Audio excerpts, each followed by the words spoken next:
जगावं कसं हे छत्रपतीने शिकवलं आणि मरावं परून कीर्तिरूपी उरावं कसं आपल्या धर्मासाठी हे छावा छत्रपती शंभूराजेंनी शिकवलं. छत्रपतींनी आपल्या जीवनाचं बलिदान दिलं. हे कुणासाठी? आपल्यासाठी. मग आपण काय दिलं त्यांना? मानाचा मुजरा. अरे तेही नाही दिलं आपण. ज्यांनी आपल्यासाठी आयुष्य वेचलं त्यांच्यासाठी आपण खराच मानाचा मुजरा दिला का? अरे नसेल दिलं तर मराठी जनतेनं लक्षात ठेवा, मानाचा मुजरा द्यायचा असेल तर कुणा पुढे हुजरी गिरणी करणाऱ्या पुढे देऊच नका.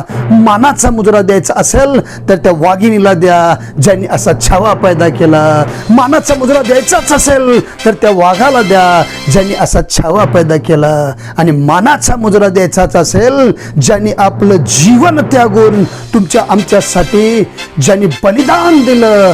प्रत्येक अवयव कट होत असताना सुद्धा जो झुकला नाही तर शंभूराजेंना द्या आणि पुन्हा तसं सुराज्य निर्माण करा. त्याचे विचार स्मरणात आणा. खऱ्या अर्थानं तेच त्यांना अभिवादन असेल.